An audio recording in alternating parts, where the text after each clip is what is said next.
할렐루야. 사랑하시는 담임 목사님께서 미국에 잘 계시고 잘 안식하고 계시다고 말씀하겠습니다. 여러분도 끝까지 잘 기도해 주셨으면 좋겠습니다. 아십니까? 지금 담임 목사님을 누가 가장 보고 싶을까요? 저예요. 그렇게 보고 싶어요. 사모님보다 더 보고 싶다는 사실을 기억하시길 바랍니다.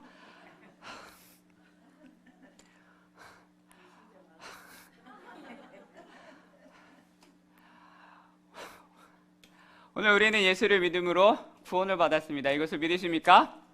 이것은 절대 진리입니다.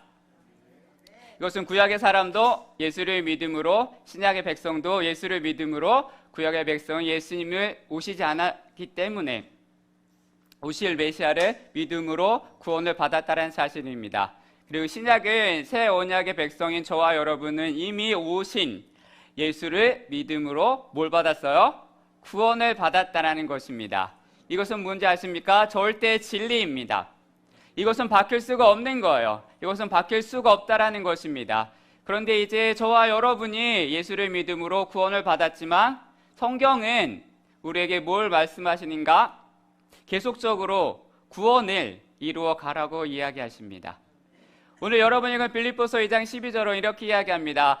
12절은 항상 복종하여 두렵고 떨림으로 뭐 하라고요? 너희 구원을 이루라 라고 말씀하십니다. 이게 중요한 거예요. 두렵고 떨림으로 저와 여러분의 구원을 이루라. 구원을 이루어 가야 된다라는 것입니다. 저와 여러분 구원을 받았습니다. 구원을 받았지만 구원받은 것으로 만족을 하지 말고 구원받은 것으로 끝나지 말고 천국행 티켓을 여러분이 구입했다고 생각하지 말고 저와 여러분의 삶의 현장 속에서 저와 여러분이 받은 그 구원을 이루어 가라라고 오늘 성경은 분명히 말씀을 하십니다. 이것이 뭐냐면 주님을 닮아가는 거예요. 그것을 성화의 구원이라고 이야기합니다.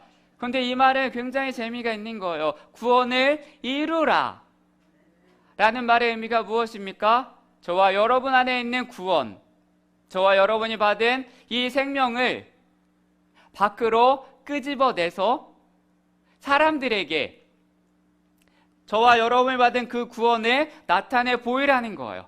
티를 내라는 거예요.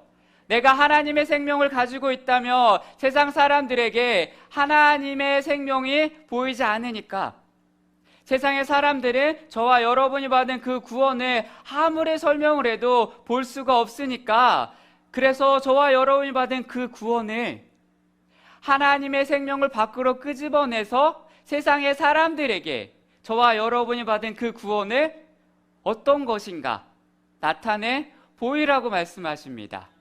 그게 뭐냐면 두렵고 떨림으로 구원을 이루라라는 뜻입니다. 그런데 아시죠? 그게 생각보다 쉽지 않아요. 이를 악물어야 돼요.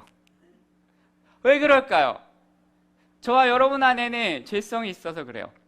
죄성이 가득해서 그렇다라는 것입니다. 그리고 악한 영의 공격이, 사단의 공격이 끊임없이 저와 여러분에게 계속되고 있어서 이 죄악된 세상 속에서 살다 보니까 그게 생각보다 쉽지 않는 거예요. 이걸 끄집어내야 되는데 쉽지 않는 거예요.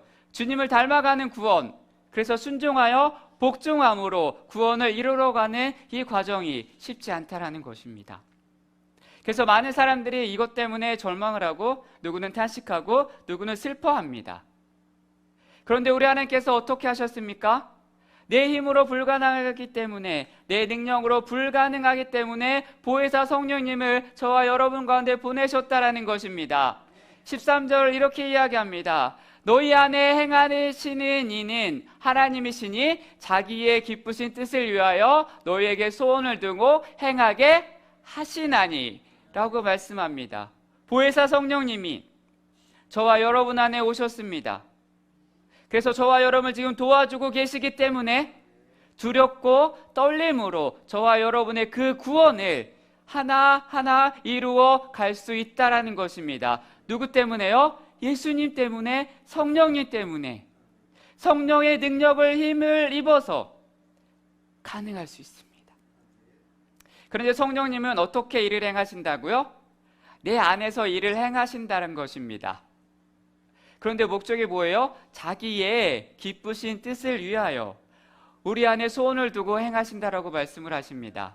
그러므로 하나님의 사람인 저와 여러분은 반드시 하나님의 성령이 주시는 그 마음의 소원이 있어야 된다는 사실입니다. 여러분은 누구의 소원이 있으십니까? 그 소원은 누구의 소원을 간절하게 바라고 살아가십니까? 이게 내 인생의 스펙보다, 내 인생의 이력보다 훨씬 더 중요한 거예요. 내가 어느 대학을 나왔냐, 내가 어느 아파트에 사냐, 내가 무엇을 가지고 있느냐, 그것보다 더 중요한 것은 저와 여러분 안에 하나님이 주시는 하나님의 소원이 있느냐 없느냐, 하나님의 비전이 있느냐 없느냐가 가장 중요하다는 사실입니다. 우리가 어떻게 저와 여러분이 받은 그 구원을 어떻게 드러내 보여야 될까요? 그게 14절부터 나오고 있는데 14절에 이렇게 이야기합니다. 모든 일에 원망과 시비가 없게 하라. 저와 여러분이 받은 구원을 저 세상 사람들에게 드러내 보이려며 나는 구원받은 사람입니다. 나는 예수를 믿는 사람입니다. 나는 교회를 다니는 사람입니다. 나는 하나님의 사람입니다. 내 안에는 예수님의 생명이 있습니다. 이것을 세상에게, 사람들에게 드러내 보이려면 어떻게 해야 한다고요? 원망과 시비가 저와 여러분에게는 없어야 합니다.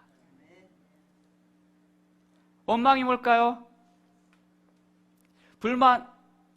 불만을 속으로 억누르는 투덜거림, 투덜이가 원망이에요. 시비는 논쟁이나 의심을 망설임 없이 말하는 거예요. 그러니까 결국 원망과 시비는 하나님을 온전히 신뢰하지 못하는 불신앙에서 나오는 것입니다. 왜 우리 가운데 원망과 시비가 있느냐? 왜 저와 여러분의 입술에 원망과 시비가 있느냐? 그것은 여러분의 환경 때문이 아니라, 내 주변에 나를 못 살게 구는 사람 때문이 아니라, 영적으로 보게 되면 내가 하나님을 온전히 신뢰하지 못하기 때문에 불신앙이 나온다라는 것입니다. 여러분에게 원망이 있으십니까? 불평이 있으십니까? 시비가 있으십니까? 그러면 하나님과의 관계가 깨지고 있다라는 거예요. 하나님은 이 원망과 시비의 문제를 저와 여러분 생각하는 것보다 훨씬 더 아주 큰 죄로 생각을 하신다라는 것입니다. 저와 여러분 생각할 때 그냥 투덜거림, 원망, 누구나 할 수 있어, 다 말을 하는데 라고 말을 하지만 성경은 그렇게 말을 하지 않습니다. 하나님은 이 원망을, 이 투덜거림을, 이 투덜이를 굉장히 크게 관심 있게 다루신다라는 거예요.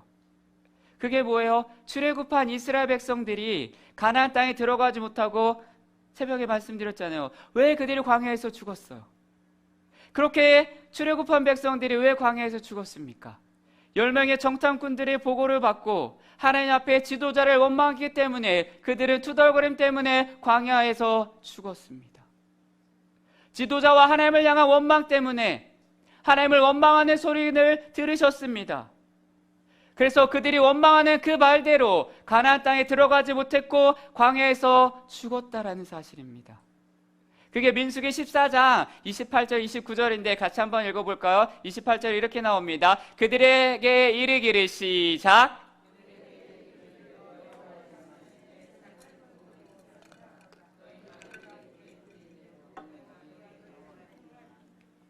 너희 시체가 이 광야에 엎드러질 것이라 라고 하나님은 분명히 말씀을 하셨습니다. 너희의 말이 무슨 뜻이에요? 너희 말이 원망이다. 너희의 지금 말이 투덜거림이다. 너희의 말이 지금 시비다 라고 말씀을 하셨습니다. 그게 내가 들렸다. 그래서 내가 그대로 행하여 주겠다라고 하셨습니다. 왜 하나님이 이렇게 원망을 크게 다루시냐며, 하나님에 대한 불신앙이에요. 하나님에 대한 믿음이 깨졌다라는 거예요. 하나님이 베풀어 주신 은혜, 그 은혜에 대한 반역과 배신이기 때문에 하나님을 원망을 정말로 크게 관심 있게 다루고 계신다라고 말씀하십니다. 그래서 사랑하는 여러분이요, 저와 여러분이 신앙을 생활을 하면서 해야 되지 말아야 할 것은 원망이에요. 특별히 원망을 하면 안 된다라는 거예요. 원망은 하나님 앞에서 반역이고 불신앙입니다. 그 다음에 우리가 이제 구원을 받은 저와 여러분이 구원을 이제 세상 사람들에게 나타내 보여야 되는데, 그게 뭐예요? 이 세상에서 빛을 발하며 사는 것입니다. 15절입니다. 이는 너희가 흠이 없고 순전하여 어그러지고 거스리는 세대 가운데 하나님의 흠없는 자녀로 세상에서 그들 가운데 빛으로 나타내며 빛을 발하며 살아야 되는 것입니다. 우리는 빛을 발하며 살아야 되는데 빛을 발하며 사는 게 뭘까요? 왜 하나님은 출애굽한 이스라엘 백성들에게 빛을 발하며 살라고 말씀하십니까? 15절을 보게 되면 흠이 없고 순전한 하나님의 자녀가 되어야 됩니다. 빛을 발하며 사는 것은 티를 내야 되는 것은 추상적인데, 그런데 빛을 발하며 사는 것은 그게 뭐냐면 흠이 없고 순전한 하나님의 자녀로 살아내는 것이 내가 이 세상에서 빛을 발하며 사는 것입니다. 그런데 우리는 죽었다 깨어나도 저와 여러분 안에 죄성이 있기 때문에 완전하거나 완벽한 존재가 될 수는 없습니다. 그러나 그럼에도 불구하고 그럴지라도 이 세상 사람들 앞에서 순전하고 흠이 없는 사람으로 살아가도록 노력을 해야 된다라는 것입니다. 그게 뭐예요? 이 세상의 사람들에게 빛을 발하며 살아가야 하는 것입니다. 그런데 어떻게 그렇게 흠이 없이 순전한 삶을 살아야 되느냐? 어떻게 어떤 빛을 발하며 삶을 살아야 하느냐? 15절을 다시 한번 볼까요? 15절을 다시 한번 읽겠습니다. 이는 너희가 시작! 이는 너희가 흠이 없고 순전하여 어그러지고 거스리는 세대 가운데 하나님의 흠 없는 자녀로 세상에서 그들 가운데 빛들로 나타내며, 어디서 나타내야 된다고요? 세상에서. 천국이 아닙니다. 꿈속이 아닙니다. 지금 내가 살고 있는 이 세상입니다. 이 세상에서 하나님의 빛을 발하며 살아가야 되는데, 천국 가면 사랑하는 여러분요, 여러분이 빛을 내며 살아갈 필요가 없어요. 천국은 빛의 나라이고 빛 대신 주님이 정말로 완벽하게 통치하는 곳이기 때문에 그곳에서 순전하고 흠없는 삶을 살아야 될 이유는 하나도 없습니다. 우리가 어디에서 흠이 없고 순전한 삶을 살아야 됩니까? 이 세상에서 살아내야 합니다. 그런데 이 세상, 저 여러분이 살고 있는 이 세상은 뭐라고 말을 합니까? 어그러지고 거스르는 세대 가운데입니다. 어그러졌다라는 뜻은 구부러졌고 삐뚤어졌다라는 뜻입니다. 가치관이 뒤틀렸다라는 거예요. 예를 들어 이런 겁니다. 하나님이 말씀하셨어요. 그건 죄야. 말을 하는데 인간들이 뭐라고 말을 하며 아니에요. 그건 죄가 아니에요. 아름다운 거예요. 이렇게 말을 하는 거예요. 분명히 하나님이 말씀하셨어요. 그건 죄다라고 말을 하는데 나는 그것을 미워한다. 나는 그것을 죄다라고 분명히 말을 했는데 인간들이 뭐라고 말을 하는 거예요? 아니에요. 그건 죄가 아니에요. 아름다운 거예요. 있을 수 있는 거예요. 그럴 수 있는 거예요. 라고 말을 하는 거예요. 예를 들어 그게 뭘까요? 동성애입니다. 사랑하는 여러분요, 동성애는 성경에서 하나님이 분명히 죄라고 말씀하셨습니다. 근데 사람들이 자꾸 뭐라고 이야기합니까? 아름다운 사랑이에요. 얼마나 아름답습니까? 남자가 남자를 사랑하는 게 얼마나 아름답습니까? 이렇게 말을 하고 있다라는 거예요. 이따구로. 그래서 요즘 사람들이 자꾸 그쪽으로 지금 쭉쭉쭉 가고 있습니다. 미디어를 보세요. 영화를 아니면 드라마를 아니면 또 교과서에 실린 것을 보게 되면 자꾸 그쪽으로 몰아가요. 자꾸 몰아가니까 이제 젊은 나이가 아주 젊은 우리의 다음 세대들은 생각이 달라지기 시작을 했어요. 여러분, 동성애에 관해서 생각해 보세요. 지금 여러분하고 지금 10대하고 20대는 다르다는 거예요. 너무 다릅니다. 왜 자꾸 그런 쪽으로 갑니다? 초딩이 말을 합니다. 동성애는 죄가 아니다고 이야기해요. 남일이 아닙니다. 여러분이 알고 있는 이 지역에서도 일어나기 시작을 했어요. TV를 봐도, 영화를 봐도, 교과서를 봐도 다 그렇게 미워하기 시작을 했습니다. 하나님이 죄라고 말씀을 하시는데 자꾸 인간들이 죄가 아니라고 이야기합니다. 아름답다라고 말을 합니다. 있을 수 있다라고 말을 합니다. 그건 그 사람이다라고 말을 합니다. 이게 뭐라고요? 어그러진 세상이라고 이야기하는 거예요. 저와 여러분이 살고 있는 이 세상이 어그러졌다라고 이야기하는 거예요. 하나님이 원래 창조하신 그 창조 세계의 모습이 아닌 인간의 탐욕에 의해서 뒤틀리기 시작을 했습니다. 꼬이기 시작을 했습니다. 이게 어그러졌다라고 하고 거스러졌다라고 이야기하는 거예요. 더 나아가 하나님께 대들기 시작을 했습니다. 하나님을 대적하기 시작을 했습니다. 저와 여러분이 살고 있는 지금 이 시대가 그렇다라는 거예요. 10년 전이 아닙니다. 5년 전이 아닙니다. 지금도 여전히 대들고 있고, 지금도 여전히 유행하고 있고, 지금도 여전히 진행하고 있다라는 거예요. 세상의 사람들이 자연주의적인 사고를 갖기 시작을 했어요. 그래서 자꾸 도전을 합니다. 그래서 죄다라고 말을 하며 무슨 그따위 소리를 하느냐, 안 맞는다, 고지식하다라고 이야기합니다. 그들은 하나님의 관점에서 보질 않고 생각하지 않고 듣질 않아요. 자기들이 가지고 있는 이상과 자연주의적인 생각을 가지고 이야기를 합니다. 우리는 세상의 렌즈로, 세상의 가치관으로 보는 것이 아니라 저와 여러분은 하나님의 가치관으로 언제나 매 순간 매번 바라봐야 합니다. 유행이라고 그거를 따라가는 게 아니라, 지금의 대세라고 그거를 따라가는 게 아니라, 예수님도 우리가 사는 세상을 뭐라고 말씀하셨습니까? 악하고 음란한 세대라고 말씀하셨어요. 그리고 믿음이 없고 패역한 세대라고 말씀을 하셨다라는 거예요.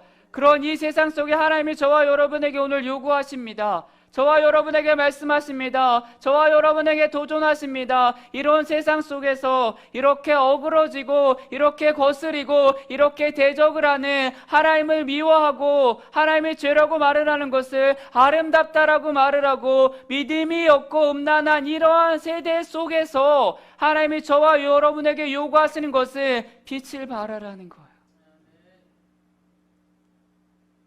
그럼에도 불구하고 세상에 핑계를 대지 말라라는 거예요. 지금이 어느 시대인다라고 핑계를 대지 말라라는 거예요. 지금 예수는 이야기하면 욕먹는다라고 핑계를 대지 말라라는 거예요. 지금 시대는 코로나 시대니까 라고 핑계를 대지 말라라고 말씀하십니다. 순전하고 흠이 없게 삶을 살아내라라고 말씀하고 계십니다. 세상을 핑계대지 말라고 말씀하십니다. 그런데 너무나 많은 하나님의 사람들이 세상을 핑계거리로 삼고 살아갑니다. 내가 그렇게 살아가기에는 세상이 나를 그냥 가만두지 않는다, 그렇게 살아가며 살아갈 수 없다 라고 핑계를 댑니다. 바쁘다, 냅사도 라고 우리는 핑계를 댑니다. 우리가 그렇게 살아가면 고지식하고, 우리가 그렇게 살면 세상의 유행에 뒤처진다, 이런 식이에요. 사랑하는 여러분요, 그렇지 않다라는 것입니다. 우리 주님은, 하나님은, 이미 우리 주님은 저와 여러분 살고 있는 이 세상을 악하고 음란하고 패악한 세상이고 어그러지고 거스러진 세상이라고 분명히 말씀하셨고 알고 계셨다라는 거예요. 그렇기 때문에 뭐예요? 우리가 이 세상 속에 저와 여러분 빛이 되고 소금이 되라고 하십니다. 생각해 보세요. 이 세상이 썩지 않았으면 소금이 무슨 의미가 있겠습니까? 이 세상이 그만큼 부패하고 썩고 오염이 됐기 때문에 하나님이 저와 여러분에게 뭐라고 말씀하시는 거예요? 너는 이 세상에 소금이 되라고 여전히 말씀하십니다. 이 세상이 어떻습니까? 죄악을 인해서 어두워질 대로 어두워졌고 깜깜함 암흑 같아서 너희는 세상의 빛이다 라고 말씀을 하시는 거예요. 그런데 우리가 자꾸 이야기하는 거예요. 세상이 너무 악하다, 세상이 너무 더럽다, 세상이 너무 치사하다, 이런 소리를 할 필요가 없다라는 거예요. 그런 핑계가 통하지 않는다라는 거예요. 시간 낭비라고 말을 하지 마십시오. 종교 생활이라고 말을 하지 마십시오. 주님은 저와 여러분이 살고 있는 이 세상이 이미 그런 세상이다라고 분명히 말씀을 하셨습니다. 그래서 말씀하시잖아요. 내가 너희를 이리 가운데, 양을 이리 가운데 보내노라 라고 말씀을 하셨습니다. 16절을 다시 한 번만 읽어볼까요? 16절입니다. 생명의 말씀을 밝혀 나의 다름질이 헛되지 아니하고 수고도 헛되지 아니하므로 그리스도의 날에 내가 자랑할 것이 있게 하려 함이라. 여기 보면 생명의 말씀을 밝혀라고 이야기합니다. 저와 여러분이 이 세상을 살아가면서 어떻게 살아가야 되느냐? 생명의 말씀을 밝히는 삶, 그런 삶을 살아야 된다라고 말씀하시는 거예요. 그럼 생명의 말씀이 뭘까요? 생명의 말씀은 복음입니다. 복음이 뭐예요? 우리 주 예수 그리스도의 복음이라고 이야기하는데, 그래서 사도 요한은 요한 1서 1장 1절에 이렇게 이야기합니다. 태초로부터 있는 생명의 말씀에 관하여는 우리가 들은 바요, 눈으로 본 바요, 자세히 보고 우리의 손으로 만진 바라. 예수 그리스도가 생명의 말씀입니다. 이것을 믿으시기를 바랍니다. 그러면 왜 복음을 생명의 말씀이라고 말씀하십니까? 왜 복음을 생명의 말씀이라고 지금 표현하고 있습니까? 그것은 영적으로 죽어있는 자들에게 저와 여러분의 생명을 가져다 주기 때문이에요. 복음만이 죽은 영혼을 살릴 수가 있습니다. 이 사실을 동의하십니까? 이 사실을 믿으십니까? 이 세상에 어떤 것도 죽은 영혼을 살릴 수 없습니다. 어떤 드라마도, 어떤 영화도, 어떤 책도 죽은 영혼을 살릴 수 없습니다. 죄와 사망의 법에 매여 있는 영혼, 여러분 죽어있는 영혼을, 죽어가는 영혼을 살릴 수 있는 것은 복음밖에 없다라는 것입니다.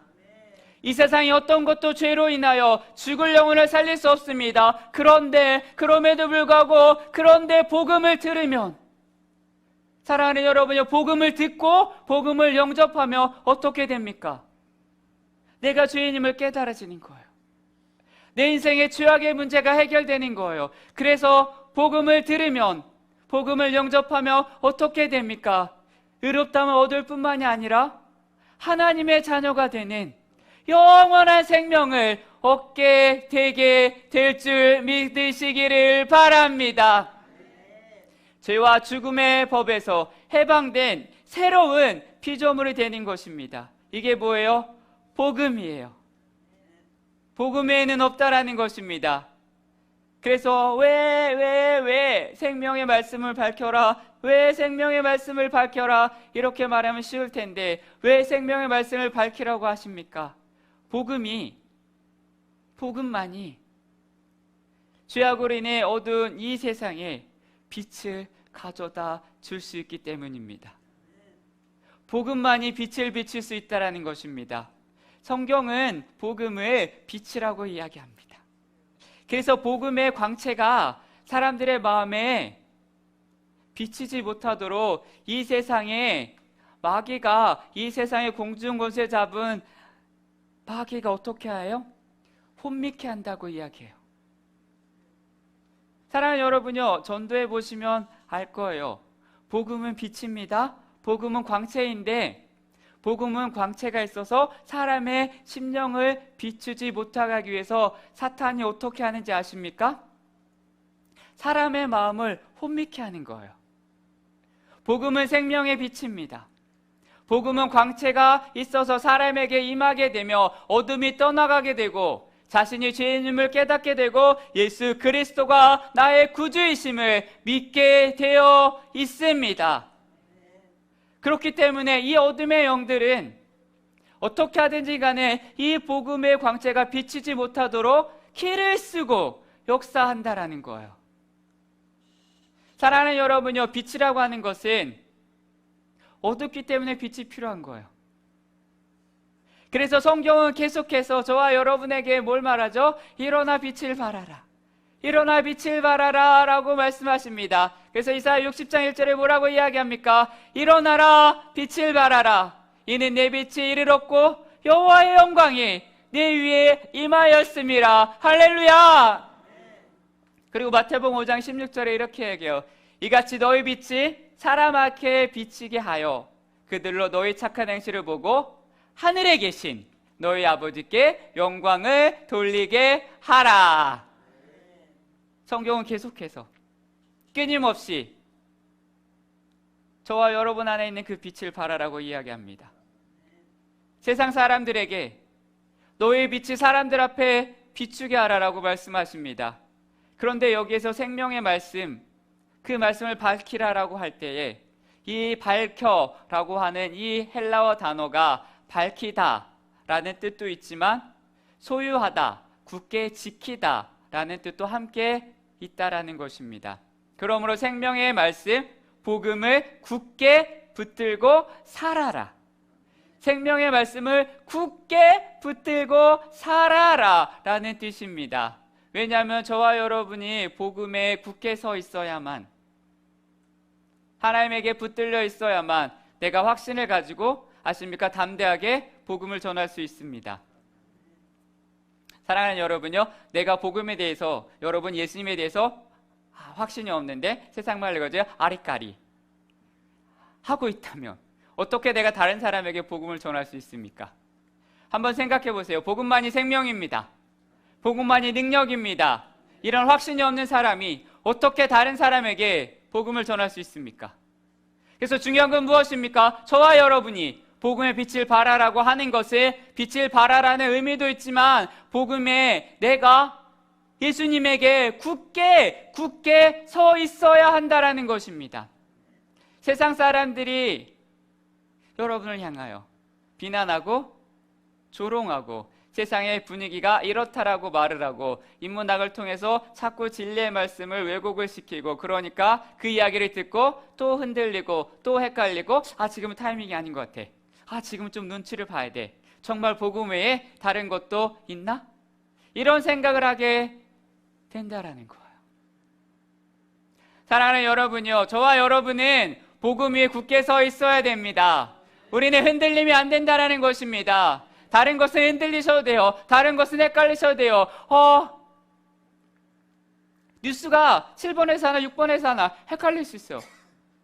내가 좋아하는 드라마가 몇 시에 하나 헷갈릴 수 있어요. 내가 타는 버스가 몇 시에 오나 헷갈릴 수 있어요. 그러나 복음 위에 굳게 서 있는 것만큼 절대 흔들리지 마시기를 바랍니다. 생명의 말씀을 밝히라고 계속 하나님은 말씀하십니다. 생명의 말씀을 밝힌다라는 것은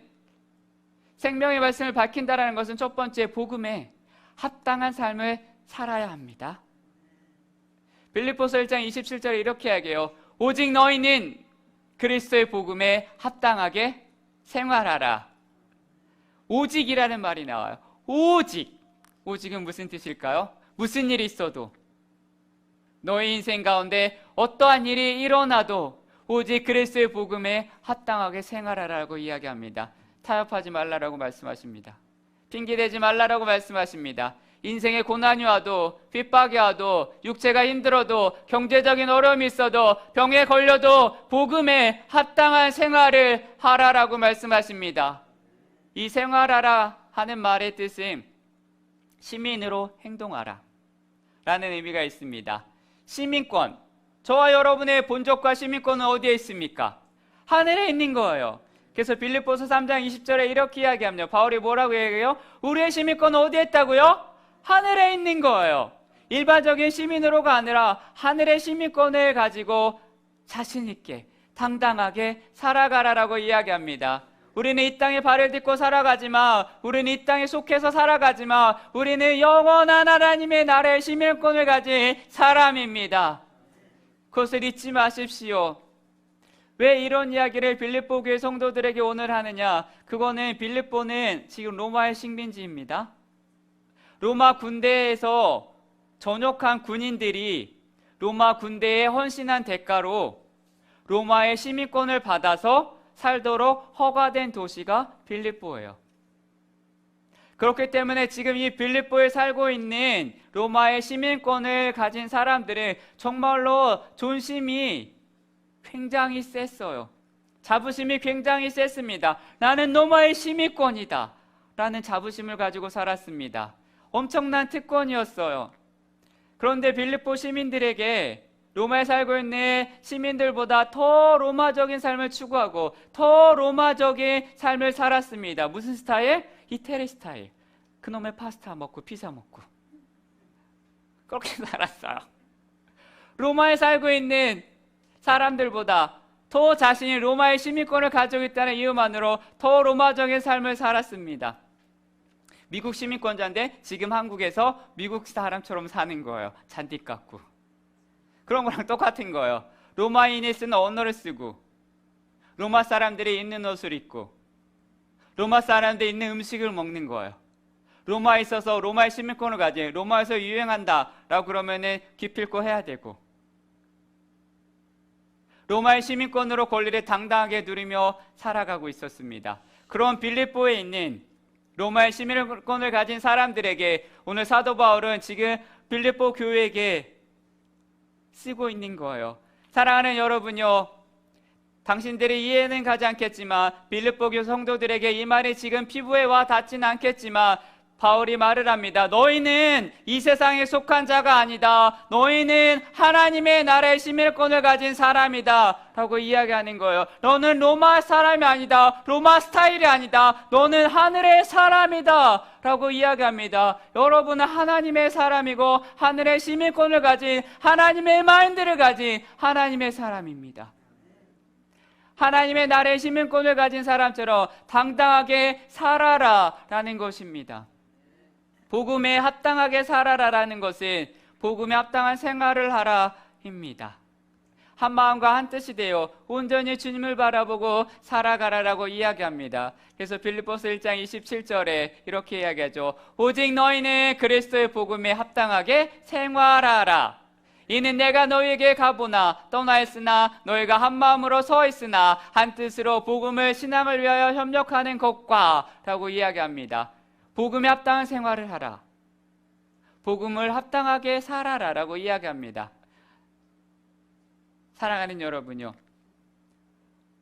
돈을 벌기 위해서 협력을 하는 게 아니고 복음 때문에 내 생각을 내려놓고 복음의 증거를 위해서 뭐 하는 거예요? 내 주장도 내려놓고 내 생각도 꺾고 한 마음과 한 뜻이 되어서 복음을 위해서 협력하며 살아가라라고 이야기합니다. 그게 복음에 합당한 생활이에요. 그런데 사랑하는 여러분요, 교회 안에서 일어나는 일들을 보세요. 뭐예요? 진리의 문제를 싸우는 교회는 별로 없어요. 이걸 안 지켜서 싸우기 시작을 합니다. 복음을 위해서라면 저와 여러분의 생각도 내려놔야 됩니다. 내 주장도 내려놔야 되고 내 생각도 내려놔야 됩니다. 왜요? 오로지 복음을 위해서라면 복음 때문에 저와 여러분은 한 마음이 되어야 하고 한 뜻이 되어서 복음을 위해서 협력하며 살아가야 합니다. 복음에 합당한 생활하는 것, 이게 우리 사랑하는 삼성교회 성도들이 정말 복음에 합당한 생활을 할 수 있기를 축원합니다. 그럼 어떻게 되는지 아십니까? 두려워하지 않아요. 빌립보서 1장 28절에 이렇게 이야기하죠. 무슨 일이든지 대적하는 자들 때문에 두려워하지 하는 이 일을 듣고자 함이라. 저와 여러분이 복음에 합당하게 생활한다라고 하는 건 복음을 대적하는 자들 때문에 내가 두려워하지 않는다라는 것입니다. 복음을 전하는 현장에, 전도를 하는 현장에 반드시 전도해보면 알아요. 복음을 대적하는 사람들이 있어요. 바울 같은 경우에 어디를 가든지 복음을 전하는 현장에 누가 와 있었습니까? 유대인들이 와 있었습니다. 언제나 바울이 있는 곳에는 핍박자들이 있었습니다.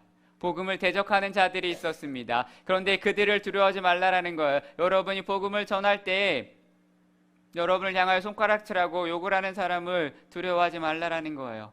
왜요? 왜 그것이 복음에 합당한 생활일까요? 왜냐하면 내가 두려워하고 떨고 쭈삣거리면 그렇게 복음을 전하며 그렇게 전도를 하며 그렇게 예수 믿으세요 라고 하며 누가 받아들일까요? 전도 주는데 덜덜덜 떨면서 예수 믿으세요 하고 가거나 이거 하고 가거나 그럼 누가 믿을까요? 저와 여러분이 전하는 복음은 평안의 복음입니다. 그런데 대적자들이 있다고 말을 하는데 내가 두려워하다든지 내가 떤다든지 여러분이 전도지 들고 사시나무 들고 떨면서 예수 믿으세요. 그럼 누가 예수 믿고 구원받을까요? 누가 믿을까요? 복음을 대적하는 자들이 있을지라도 두려워하지 말라. 그게 뭐예요? 복음에 합당한 생활을 하는 사람입니다. 저와 여러분이 생각하는 것처럼 복음을 전하는 건 쉽지 않습니다. 그래서 시편 40편 9절에 이렇게 이야기합니다. 내가 많은 회중 가운데서 의의 기쁜 소식을 전하였나니 여호와여 내 입술을 닫지 아니할 줄을 주께서 아시나이다라고 이야기합니다. 사랑하는 여러분요, 복음은 좋은 소식입니다. 기쁜 소식이에요. 복음을 전하는 것이 저와 여러분이 예수님에게 주신 지상 명령입니다. 우리는 이제 생명의 말씀을 밝히는 삶을 살아야 하는 사람들인데 밝히는 게 뭐예요? 첫 번째로 합당한 생활을 하는 것이고 복음에 합당한 생활을 하는 것은 한 마음과 한 뜻이 되어 내가 복음을 위하여 협력을 하는 것입니다. 그리고 복음에 대적하는 자들 때문에 내가 두려워하지 않는 거예요. 여러분 예수 믿는 것을 두려워하지 마십시오. 교회를 다니는 것을 창피하게 생각하지 마십시오. 내가 나가서 식당에서 어디서든지 기도하는 것을 쭈뼛거리지 마십시오. 이것이 복음에 합당한 생활을 하는 사람이라는 거예요. 생명의 말씀을 밝히는 것, 내가 복음을 전하는 전도자의 삶을 사는 겁니다. 바울은 복음을 전하는데 어떻게 살았느냐? 달려가는 삶을 살았습니다. 그래서 오늘 빌립보서 2장 16절에 이야기하는데 생명의 말씀을 밝혀 나의 다름질이 헛되지 아니하다고 라고 이야기하죠. 나의 다름질 이라는 말은 바울의 인생을 가장 잘 설명해 주는 단어입니다. 바울은 복음을 핍박하던 자가 부활의 주님을 만났습니다. 그리고 하나님이 이 복음 때문에 자신이 불러준 것을 깨달았고 그래서 결혼도 하지 않고 평생 복음을 위해 살았습니다. 죽을 때까지 평생 복음을 위해 달렸습니다. 그래서 가장 유명한 빌립보서 3장 13절에 뭐라고 이야기해요? 표대를 향하여 그리스도 예수 안에서 하나님을 위해서 부르신 부름의 상을 위하여 달려가노라. 지금 바울은 빌립보 교회 성도들에게 자신이 지금 달려가고 있다라고 이야기합니다. 나는 표대를 정했다. 그리고 달려간다라고 이야기를 합니다. 표대가 누구입니까? 예수 그리스도이십니다. 여러분의 표대는 무엇입니까? 여러분의 목표는 무엇입니까? 여러분의 꿈은 무엇입니까? 예수 그리스도인 줄 믿으시기를 바랍니다. 그게 벗어났다면 지금 표대가 벗어난 거예요. 예수 그리스도에게 잡힌 바 된 바울이 이야기하는 거예요. 그게 복음인데 예수 그리스도의 손아귀를 놓고 있는 것입니다. 눈에 보이는 물질이나 부귀와 영화를 위해서 달려가는 인생을 살지 않았습니다. 힘껏 애를 쓰며 달려가고 있습니다. 근데 지금 바울은 어디에서 이걸 쓰고 있습니까? 빌립보서는 감옥에서 쓴 거예요. 바울이 지금 감옥에 갇혀 있는데 감옥에 갇혀있는 바울이 빌립보 교회 성도들에게 편지를 쓰면서 뭐라고 이야기합니까? 나는 표대를 향하여 그리스도 예수에게 잡힌 바 돼 그것을 찾기 위하여 내가 달려가노라 라고 이야기합니다. 감옥에서 바울이 지금 달려오고 있어요. 그 좁은 감옥에서 지금 바울이 달려가고 있습니다. 그 안에서 운동하는 걸까요? 뛰는 걸까요? 감옥에서 어떻게 달려요? 바울은 말을 합니다. 나는 지금 감옥에 있지만 나는 표대를 향하여 달려가고 있다라고 이야기합니다. 육신은 감옥에 갇혀 있지만 지금 바울의 모든 생각과 마음과 관심은 감옥의 한계를 뛰어넘었습니다. 하나님의 말씀은 매이지 않습니다. 사랑하는 여러분요, 하나님의 말씀은 매이지 않습니다. 그렇기 때문에 그 좁은 감옥에서도 지금 편지를 쓰고 성도들에게 복음을 전하며 나에게 온 그 사람들에게 찾아와 복음을 전하고 있다라는 거예요. 사랑하는 여러분요, 핑계 대지 마십시오. 무슨 핑계가 1부터 100까지 있습니까? 교회가 전도하자면 핑계가 막 생기고 예배 드리자 그러면 핑계가 막 생기고 갑자기 아픈 것 같고 갑자기 비 올 것 같고 갑자기 다리가 쑤시고 내 목구멍이 포도청이라는 말을 왜 교회 일할 때는 그렇게 잘 쓰십니까? 전도를 잘 못해 수줍어요 하면서 그렇게 노래는 잘 부르십니까? 사랑하는 여러분이요, 여러분 어떤 삶을 살고 가십니까? 우리는 이런 말을 하면 안 돼요. 내가 지금 복음을 위해 살 여력이 없다. 내 코가 석자다. 바울은 감옥에 갇혀 있지만 내가 복음 위하여 지금 달려간다라고 이야기합니다. 그 좁은 감옥에서도 그 어떤 것도 복음을 전하는 것에 단 하나도 핑계대지 않습니다. 사랑하는 여러분요, 표대를 향하여 끝까지 달려가기를 바랍니다. 아십니까? 바울은 감옥에서 맨날 자신을 한탄하거나 언제 이 감옥에서 나가지? 디데이, 그것만 생각하지 않았어요. 그래서 디모데후서 4장 7절은 이렇게 이야기합니다. 나는 선한 싸움을 싸우고 나의 달려갈 길을 마치고 믿음을 지켰다. 사랑하는 삼성교회 성도들이, 여러분들이 인생의 황혼에 이 땅을 떠나는 순간에 이 고백이 있었으면 좋겠습니다. 이 고백을 남기고 이 땅을 떠날 수 있다면 그 사람은 성공한 사람입니다. 나는 선한 싸움을 싸우고, 디모데후서입니다. 디모데후서는 바울이 죽기 직전에 쓴 거예요. 자신이 살아온 인생을 회고하면서 뒤돌아보면서 뭐라고 말을 하는 거예요? 나는 선한 싸움을 싸웠다. 나는 나의 달려갈 길을 마쳤다. 그리고 말을 합니다. 믿음을 지켰다. 선한 싸움 달려갈 길 믿음을 지켰다. 이 세 가지 마지막 고백, 이 세 가지가 바울의 고백이었습니다. 바울의 마지막 고백이 저와 여러분의 고백이 되기를 축원합니다. 바울이 말을 합니다. 생명의 말씀을 밝히기 위해 어떻게 살았냐? 나는 달려가는 인생을 살았다. 두 번째는 수고를 아끼지 않았다라고 이야기합니다. 그리고 바울은 디모데를 언급하면서 나와 함께 복음을 위하여 수고했다라고 이야기합니다. 사랑하는 여러분요, 바울은 정말 수고를 많이 한 사람이에요. 가는 곳마다 박해를 받았고, 심지어 바울을 죽이기 전까지 나는 먹지도 마시지도 않겠다라고 맹세를 한 사람이 40명이나 있었어요. 그것뿐만 아니라 그 자신이 전도한, 그래서 예수님을 영접한 사람들이 그리스도의 형상을 이루기까지 해산의 수고를 아끼지 않았습니다. 해산의 수고,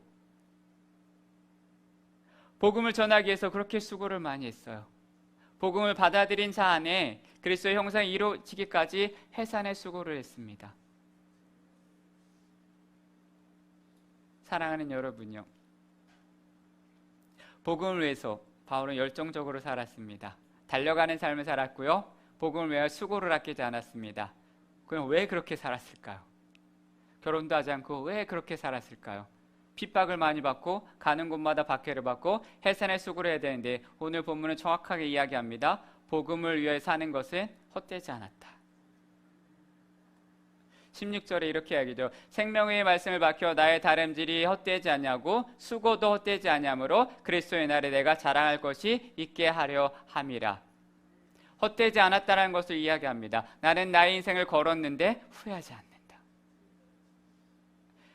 세상에는 헛된 수고가 많습니다. 헛된 다름질이 많아요. 열심히 인생을 살았는데 뭐예요? 나중에는 후회하는 경우가 많다라는 거예요. 그런 분들이 계세요. 부모가 자식을 위해서 그렇게 희생을 많이 했는데 자식이 결혼을 했어요. 근데 결혼했는데 그 자식 집에 오지 말래요. 그러면서 말을 해요. 내가 저 자식을 낳고 미역국을 먹었네. 자식을 위해서 그렇게 올인하고 희생을 했는데 내가 저런 꼴을 보는구나. 그렇게 생각하는 분들이 있습니다. 이 세상에는 헛되고 것들이 너무나 많습니다. 후회하지 않는 인생과 선택을 하고 살아가시기를 바랍니다. 그리고 여러분 이 세상을 떠날 때 그날에 여러분이 마지막 유언으로 후회한다라는 말을 하지 않길 바랍니다. 여러분 만일 5분 뒤에 하나님이 여러분을 부르신다면 여러분은 주님 앞에 주님 저는 헛되지 않은 인생을 살았습니다 라고 말을 하실 수 있겠습니까? 이 세상을 떠날 때 사람들이 진짜로 많이 후회를 합니다. 인생을 헛살았다라고 말을 합니다. 그러면서 제일 많이 한 후회가 뭐예요? 사랑하는 가족에게 더 잘해주지 못해서.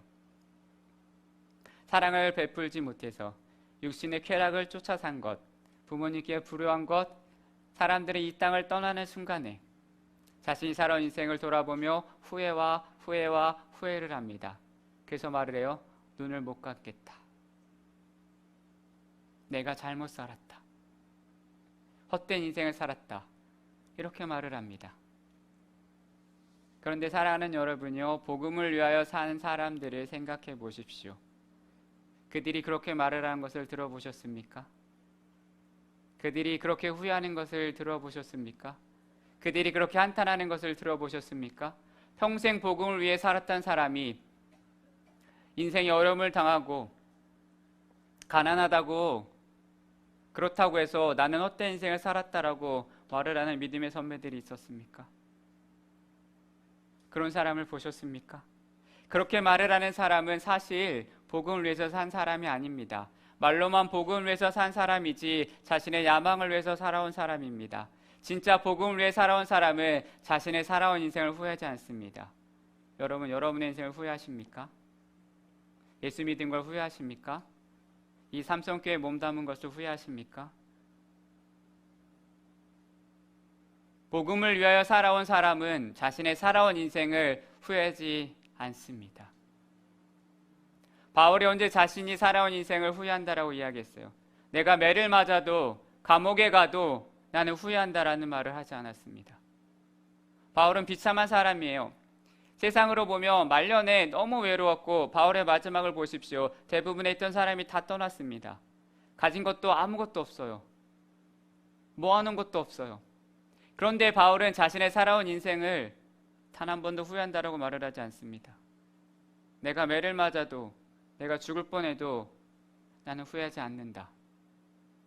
나는 이름이 없어도, 나는 명성이 없어도, 나는 가난해도 복음을 위하여 인생을 살아온 사람은 자신의 인생을 절대로 후회하지 않습니다. 잘못 살았다라고 말을 하지 않습니다. 잘못 선택했다라고 말을 하지 않습니다. 사랑하는 여러분이요, 후회하지 않는 인생을 살기를 바랍니다. 주님 앞에 섰을 때 주님이 여러분을 단 한 번이라도 지금 부르신다면 기꺼이 기쁘게 갈 수 있는 사랑하는 여러분이 되기를 바랍니다.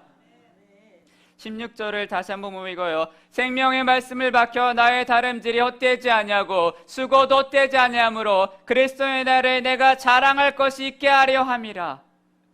그리스도의 날, 인생의 최후의 날입니다. 최후의 심판에, 내가 주님을 만날 그날에, 최후의 심판을 받는 그날에 내가 자랑할 것이 있게 하려 함이라고 이야기합니다. 하나님 앞에 내가 상급이 있는 것을 이야기합니다. 사랑하는 여러분이요, 바울은 여기서만 아니고 세 군데에서 그런 말을 했어요. 디모데후서도 이야기해요. 이제후로는 나를 위하여 의의 면류관이 예비되었으므로 주 곧 의로우신 재판장이 그날에 내게 주실 것이다.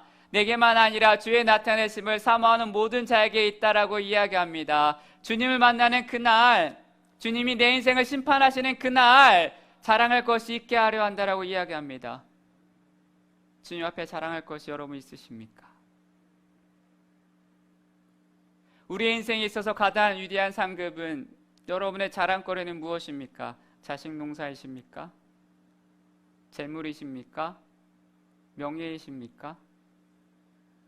저와 여러분이 주님 앞에 섰을 때, 심판의 백보자 앞에 섰을 때 저와 여러분이 주님 앞에 내놓을 수 있는 자랑거리는 무엇입니까? 우리는 내가 전한 복음을 듣고 예수 그리스도를 알고 믿게 된 사람을 자랑할 것입니다. 여러분이 하늘나라에 가면 누가 나의 인생의 자랑거리가 되겠습니까? 사람인데 주님, 저는 이렇게 돈을 많이 벌었습니다. 이건 자랑이 아닙니다. 내가 전한 복음을 듣고 예수를 믿게 된 그 사람들입니다. 그리스도의 형상이 그의 안에 이루어져 그도 하나님의 자녀가 된 그 사람이 저와 여러분의 자랑거리가 될 것입니다. 주님, 내가 이렇게 하나님의 사람을 만들었습니다. 죽어가는 영혼이 살아났습니다. 이게 여러분의 상급이 될 줄 믿으시길 바랍니다. 여러분이 주님 앞에 섰을 때 자랑할 것이 있게 되는 하나님의 사람이 되길 바랍니다. 저와 여러분이 주님 앞에 섰을 때 자랑할 것이 있어야 합니다. 주님, 제가 이런 인생을 살았습니다. 부끄러운 구원을 받는 것이 아니라 정말로 하나님 앞에 자랑할 수 있는 하나님의 사람이 되기를 바랍니다. 무엇을 자랑하시겠습니까? 100억을 벌었다고요?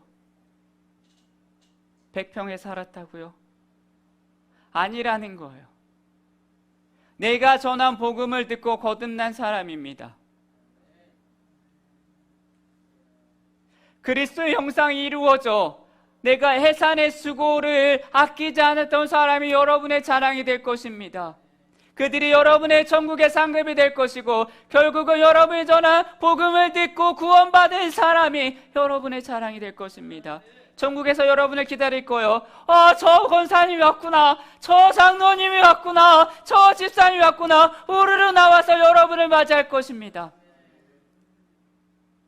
내 인생의 마지막 날에, 주님 앞에 만나는 그날에 내가 주님 앞에 진정 자랑할 것이 무엇입니까? 내가 진정 자랑할 것은 복음을 듣고 예수를 여러분이 몇 명을 만났냐가 가장 중요할 것입니다. 구원받은 사람이 몇 명인가, 그게 여러분의 자랑이 되기를 바랍니다. 무엇 때문에 살아가십니까? 무엇 때문에 애를 쓰시고 해산의 고통을 하십니까? 후회하지 않을 자신이 있으십니까? 후회하지 않은 선택을 하고 살아가십니까? 후회하지 않는 것을 잡아야 합니다. 뼈저리게 후회하지 않는 것을 붙잡아야 합니다. 붙잡았으면 끝까지 가야 합니다. 핑계를 대는 것이 아니라 끝까지 가야 합니다. 예수 그리스도를 위하여, 예수 그리스도 때문에 내가 조금 피난다고, 내가 조금 물집이 잡혔다고, 내가 조금 욕을 먹었다고 주눅 들지 마십시오. 무엇이 그렇게 덜덜덜 떨리십니까? 무엇이 그렇게 두렵고 창피하십니까? 예수의 이름을 부르는 게 왜 그렇게 해산의 고통보다 더 어려우십니까? 예수를 전하는 게 왜 그렇게 10년 묵은 채증보다 더 어려우십니까? 빛을 발하라고 이야기하는데, 꺼내라고 이야기하는데 왜 그렇게 꽁꽁꽁 감춰두십니까? 세상 말로 너무 그렇게 근거에 감춰두고 왜 혼자만 보십니까? 주님 앞에 섰을 때 자신 있으십니까? 주님 앞에 섰을 때, 주님, 제가 이렇게 제가 나의 사랑하는 나의 주일학교 아이들을 끝까지 품었습니다. 주님, 내가 사랑하는 나의 구역을 끝까지 품었습니다. 주님, 내가 사랑하는 나의 이 신풍동을 끝까지 품었습니다. 자신 있으십니까? 그것 때문에 여러분의 시간과 마음과 물질이 가고 계십니까? 언제까지 코로나라고 핑계를 대실 거예요? 언제까지 세상이 상심지를 키고 본다고 주눅 드실 거예요? 언제까지 지금은 아니더라고 말씀하실 거예요? 주님이 오신다는데, 주님이 오신다는데 언제까지 그렇게 혼자 계시겠습니까? 여러분만 구원받으면 될까? 저 북한 동포는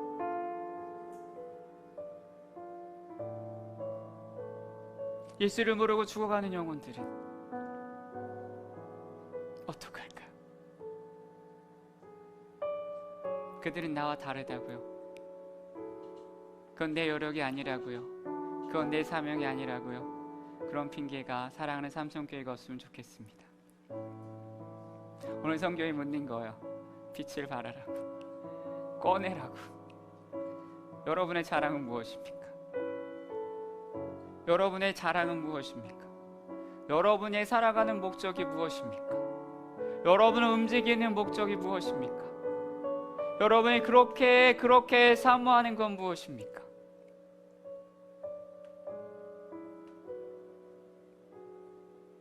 오늘 이 밤에 성경이 도전합니다. 너의 자랑은 무엇이냐? 너의 자랑은 무엇이냐?